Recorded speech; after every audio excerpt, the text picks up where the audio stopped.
The wonderful part about cargo is that it doesn't complain. Think about it. Okay. It's a passenger that doesn't complain. It'll go where you want it, you can put it where you want it, and it has a whole range of different issues, but it doesn't complain. No. With me is Kirsty Krepp, the Senior VP and Chief Management Officer at Polar. Cristina Onate Lopez de Lotona. I apologize if I've got that. VP Sustainability and Product at LATAM. And Gabriela Hitola from Finnair Cargo. Yes. Right. We always think, I try not to be rude here, but we always think of cargo to some extent as the Cinderella in the sense of the industry, because it hasn't got the glamour of the passengers and the first class suites. No, it doesn't. And many think that I am working in a dingy warehouse. So. Are you? No. But cargo itself became such an important part of the pandemic, during the pandemic. So let's begin with each of you telling us a little bit about your, to start off with Finnair, it's belly cargo. Yes. As opposed to freighter. No, we have a passenger and belly cargo. That's right. Yeah. So it's belly cargo. And what was it like during the pandemic? It was hard. But cargo was like the positive side for the company, that we have really used our capability to transfer the cargo, to support the company, to support also the transport of the goods from the countries and also to Finland. So it was really great time. Could you feel the change? Was it dramatic when it happened? It was so dramatic. We do quite a substantial amount of trans-Pacific trade, and so the government regulations with respect to entry and exit and quarantine, it really tested our company's agility in terms of how to operate, how to schedule. We had to move crew changes from Hong Kong, for instance, to Korea. We couldn't crew change in our Shanghai operation any longer. So it was extraordinarily gratifying in certain ways because we knew we were saving lives by moving the goods that we were moving at the time.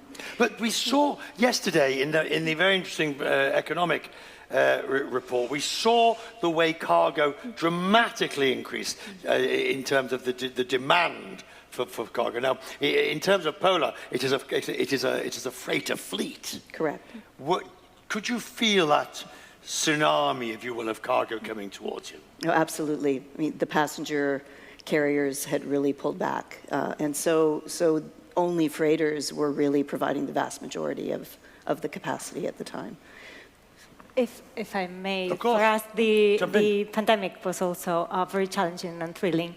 And we were not only using our freighters, we were using our passenger aircraft just for cargo. Now, did you convert? Did you convert the interior of the aircraft into freight? We did that too, but that was a different plan. For the pandemic, we used the passenger aircraft with the seats, and we actually did like seat containers, so we could put cargo on the seats, but we didn't convert the whole plane for the pandemic. Right, but you actually put the cargo in the aircraft? Yes, on the seats. They were very comfortable. Yes. Yeah, I can even hear the cargo complaining that they didn't get a first-class seat. They sometimes complain too. You converted? Yes, we did. Strip the interior of the aircraft? Yes. And then you had to put the rails in and yes, put the cargo in? and the nets, and so, yeah. It was really interesting, and I think we should be proud of what has happened during the pandemic. I think all airlines that we were so agile and we could react on the demand at that point and support our airline when there were no passengers basically at that time. Was it hard? Was it difficult?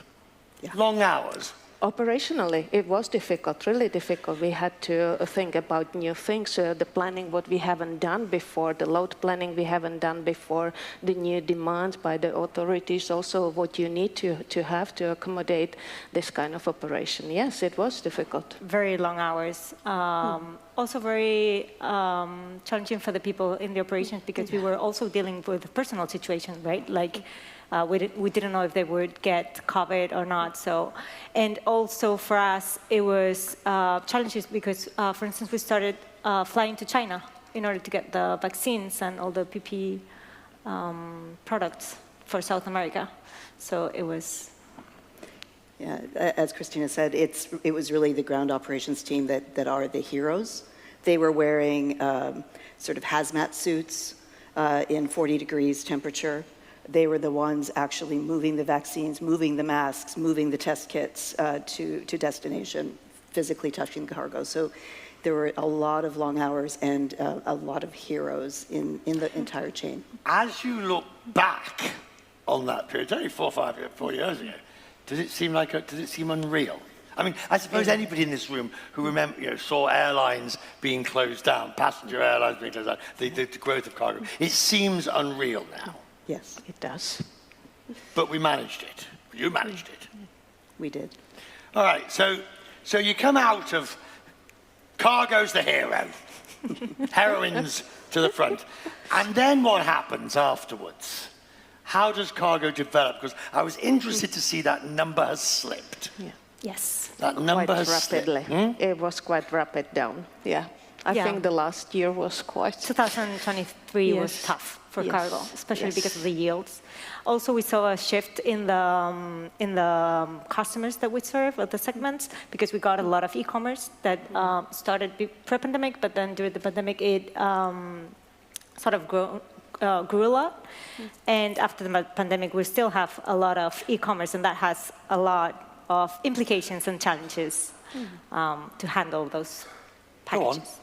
So, so e-commerce, for instance, it has handling challenges because you have to manage a lot of small packages, which it's not our traditional cargo. You have visibility requirements, and you have also controls that you need to put in place for the safe transportation of e-commerce because it has a lot of lithium batteries, which is a dangerous good for the plane. But as I understand the e-cargo, there's a difference between those distributors sending from China and places direct to the consumer versus those sending into wholesalers and breaking up points in Europe where the thing is then transshipped out as well. Right. More and more stuff is being sent direct to the consumer, Yes. Yes. which essentially makes cargo like the post office. Yes. Yes. And there is a big demand on the data and the accurate data, and it's the demand also from the authorities. So this is really a big What sort of data? the What's customs data, for example, to the EU. So Right. it's really challenging for us currently to implement this.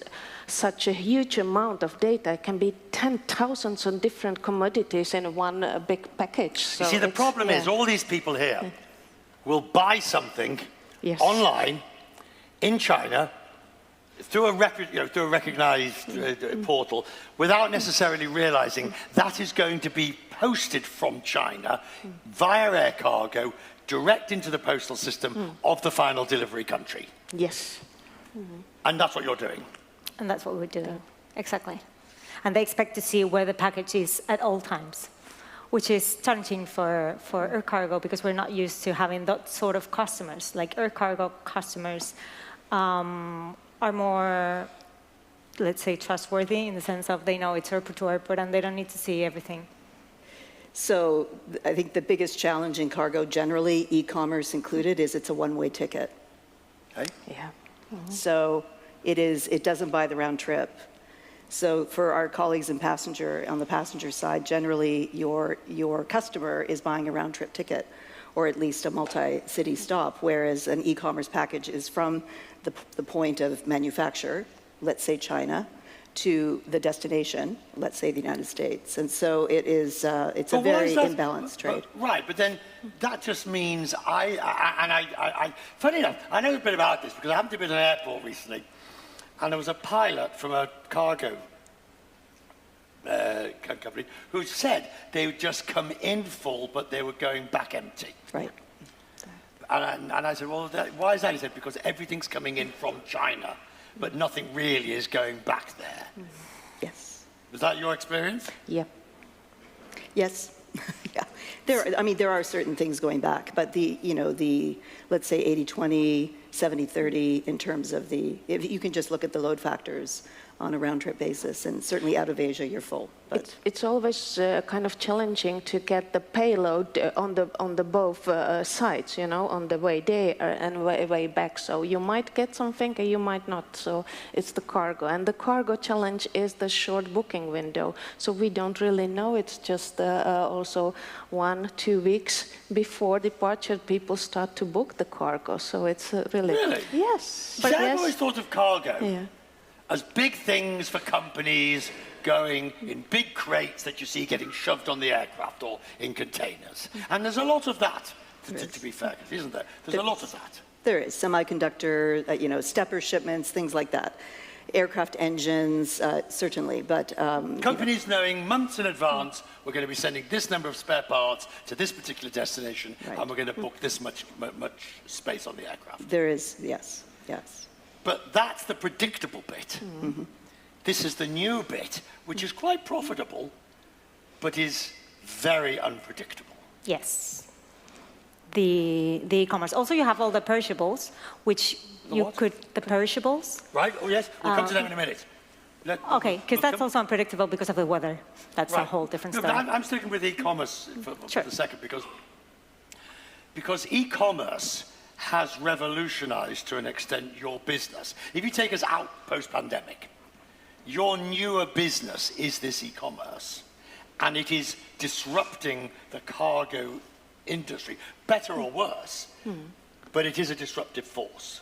Yes, and I would say there are two trends that we should watch regarding e-commerce and the future volumes, which is recently the US, they just implemented stricter measures of inspecting the cargo because they're trying to look for counterfeit or copyright infringements, especially from China, and that's making the process a lot slower, so that might impact customer behavior. If you have to wait 3 weeks to get your good, maybe you just won't buy it online.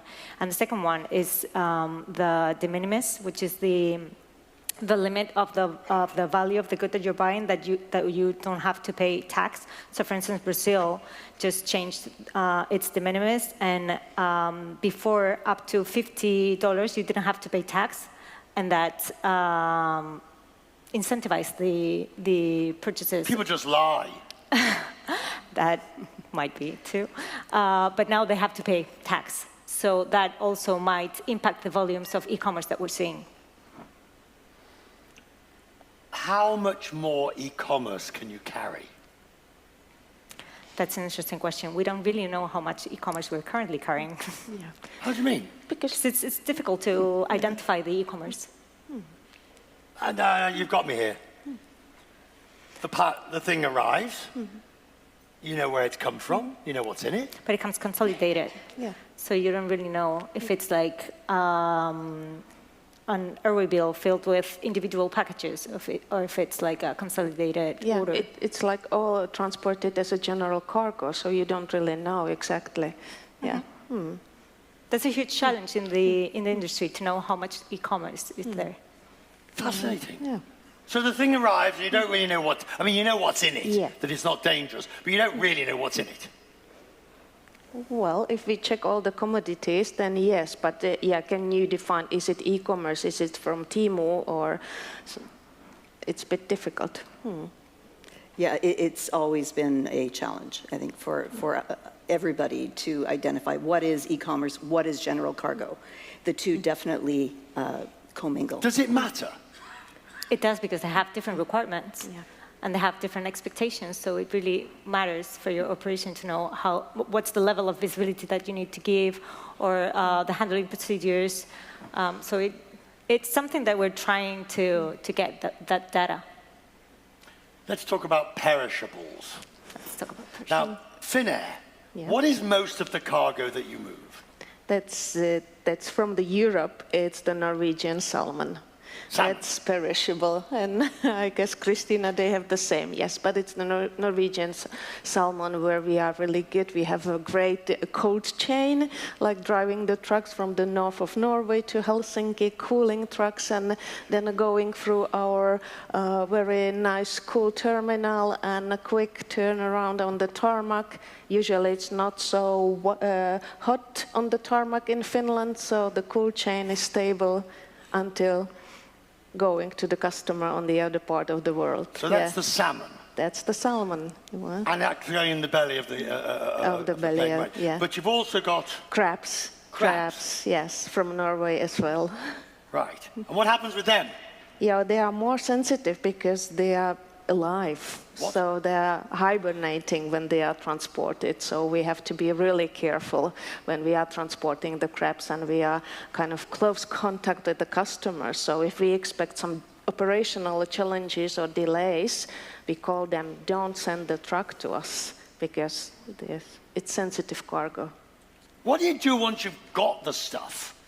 And I mean, because you're using belly cargo, and if a load of passengers turn up with more luggage, or that the weight balance because a particular distribution of passengers, what do you do then? Then we put the cargo on standby. What happens to the poor crabs? Yeah, it's like overbooking, but the crabs, they get a higher priority. And then I go to our OCC, I say, you don't cancel this flight. No way. Would you offload passengers' baggage before crabs? Might be. We wouldn't. We wouldn't. Well, yeah, you're not moving crabs. What are you moving? Oh, well, we're moving a lot of things. So the main exports from South America is perishable. So mostly 50% of what we move is perishables. What sort of perishables? So from Chile, we moved salmon. The two main countries that export salmon is Finland and Chile. Salmon's competing against yours. Yeah, Yes. Chilean's a little bit better, but that's okay. I'm not going there. We export asparagus from Peru. We export flowers from Colombia and Ecuador. To where? To the US and Europe, but mainly the US. Now, flowers Yes. is fascinating because they can wait a bit of time, can't they? They don't wilt too quickly. I mean, their shelf life is like 14 days from when they get cut to like the last day that they could be in, the vase at home. So they do have a short shelf life. And are you very aware of that? We are. When the flowers arrive? Yes. That actually you're eating into that lifetime of that commodity. Exactly. And temperature and humidity, affects that. So we have to monitor everything. And we're not that lucky as in Finland. We go through Miami, which is hot and humid. So we do have to have very fast processes in the tarmac and then have cool warehouses for the perishable. It's cherry season right now off the West Coast. What? Cherries. Cherries. I like cherries. Yes. Yeah. Flowers move westbound from the United States into Asia. Mangoes, everything that comes up from Central and South America transits, let's say, in Miami or in the Midwest, and will get on our aircraft as well, in addition to capital goods. We'll come to capital goods. I'm fascinated by perishables because it requires an entire infrastructure and ecosystem to maintain the value of the final product. A car part, frankly, if it arrives late, it'll cause some misery, but it'll still work quite nicely. A spare part for an automobile. But the flower or the crabs or the asparagus arrives late, well, then you've lost your product. How do you cope with that? So you really work very closely with your customer. Your customer is ultimately deciding, when to move, let's say, the cherries to the airport, by truck. It's absolutely perfectly timed.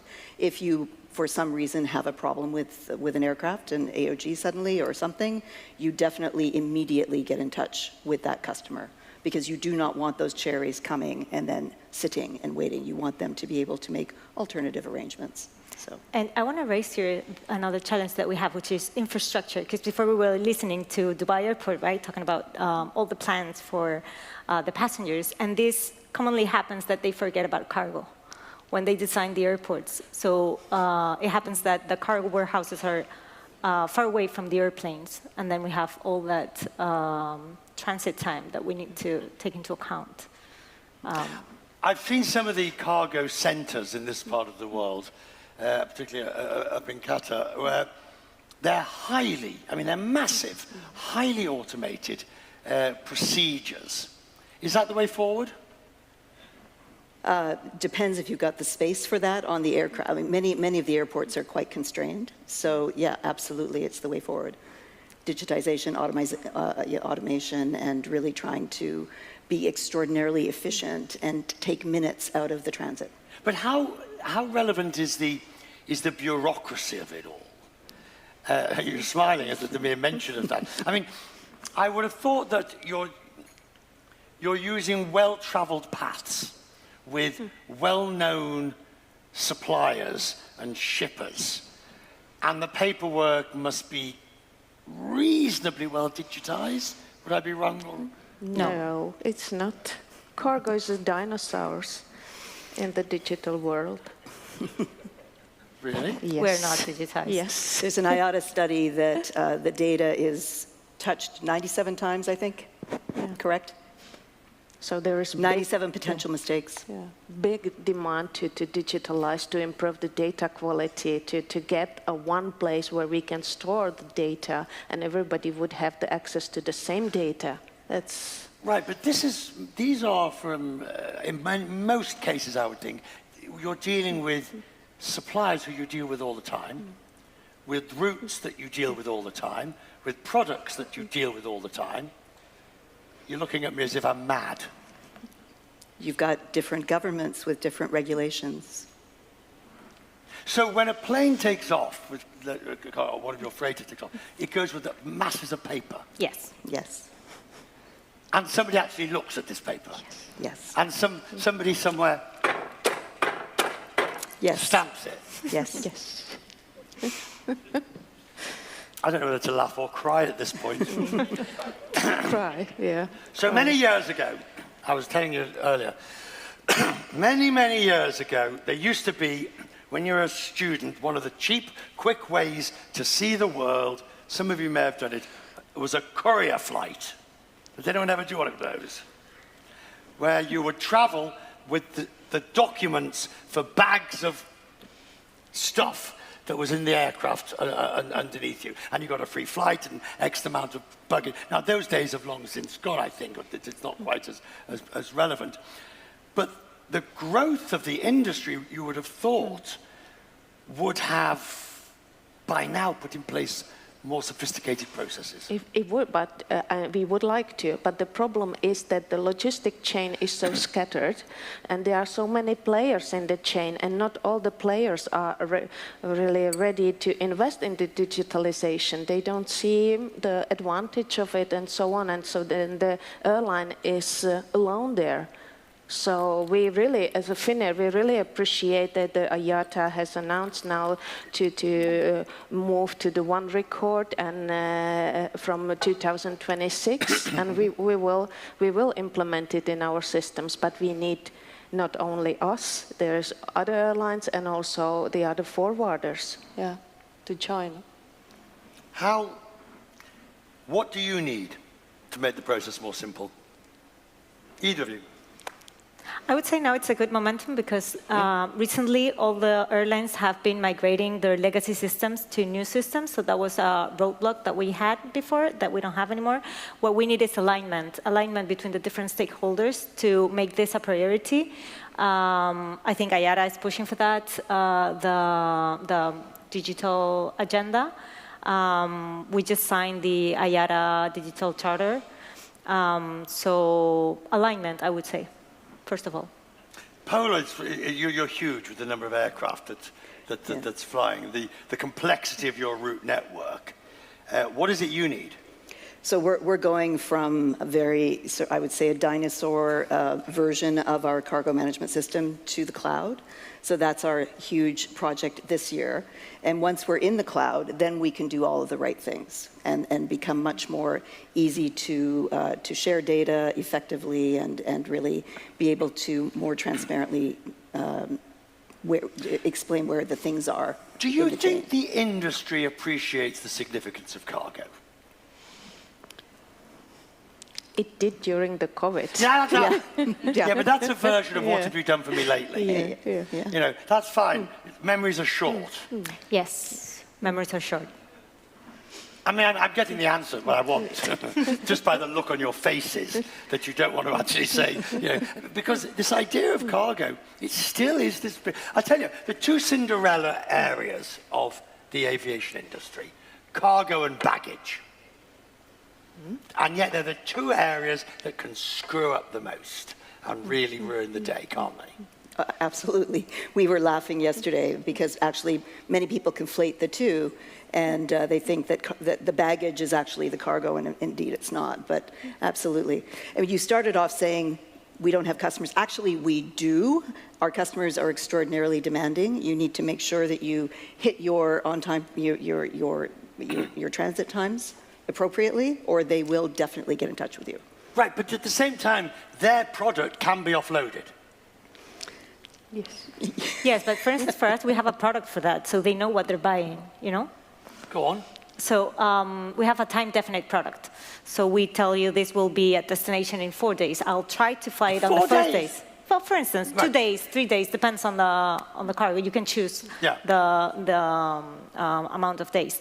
But let's say I will try to fly it on the first day, but if I cannot, I'll try on the second, you know. It's not very different from the, you know, when you get these messages that they're looking for volunteers because the flight has been But the oversold. majority of passengers go on the right day. The majority of the cargo get on the flight. It's just a small percentage that might get not on the flight because of the different variables that affect the payload. Right. And how do you decide what doesn't go? Because of the product that they bought. So if they buy an express product, it will for sure fly. Yes, we have the Your same. crabs are flying. Our crabs are flying, whatever. Your crabs are flying regardless.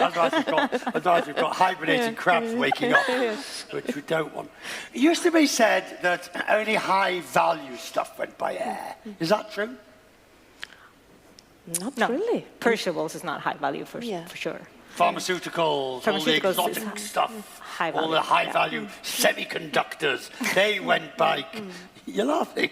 I wouldn't know if, But yeah, critical, urgent, also high value. But does heavy machinery ever? Yeah, car spare parts, it's quite often we have from Japan to Europe. Really? Yeah, Ron put on a boat? from Toyota or other companies. Yeah. It can be very low value in terms of its actual value if it was being sold in a store, but I think the value is created by what is needed in terms of transit time. So that's really often what determines whether it's air cargo or goes into the ocean container. So masks during COVID, those were not high value in terms of purchasing them from a store. However, they were in high demand. The fascinating part is this is three-dimensional chess. To listen to you all, to how you actually move. I mean, passengers even actually sound quite simple compared to moving lots of cargo. Oh, I would say, you know, one seemingly unrelated situation, not even in my market, can immediately impact. So I heard yesterday somebody say agility is the new stability. That is our mantra in air cargo. Agility is the new stability. You've got to be nimble, ready, always situationally aware. What is happening geopolitically? What is happening from a weather standpoint? Poor you! Your crabs can't go over Russia. Yeah, no, can't. And this was big challenge for us for Finnair. So I fully agree with Kirsty that we had to be agile and plan the new routing over the polar or the south route. So we had to react really fast. Otherwise, the crabs would stay in Helsinki. So, yeah. Which you don't want. No. I finish on this thought. As we come towards the end, one of the reasons we were delighted to have you all here, of course, is the diversity question that gets raised again and again. And certainly cargo is one of those areas in the industry, because I know you've been talking about this quite considerably about it, that you don't necessarily think of being amongst the most diverse areas of aviation, do you? No, I really think, as a collective, as an industry, we have a lot to do here. At Polar, we're 50% SMT is women. We've got ethnic diversity, nationality diversity, and that really drives creativity. It really drives great decision making. So, but the pipeline, the attraction, you talked about people think I'm working in a dark warehouse, but it's actually quite a creative industry. So we really need to work, and perhaps we could look at having a human resource advisory council as an example, or just to really talk about the branding of diversity and trying to get more diverse talent into the pipeline for the next generation. But do eyebrows get raised when you say you work in cargo? Yes. Sorry? Yes. Yeah, they do. What do they say?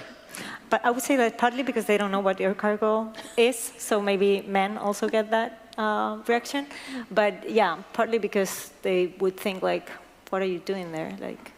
And I think I have the privilege to work for the Nordic company for many years where the gender is not the issue. So maybe it's not in the Nordics or Finland, but yeah, other part of the world, yes, it's not the same everywhere. You can spot the difference, Yes. in a sense, in the way of the reaction.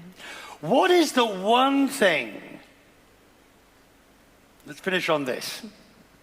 What is the one thing that will ruin your day when it comes to air cargo?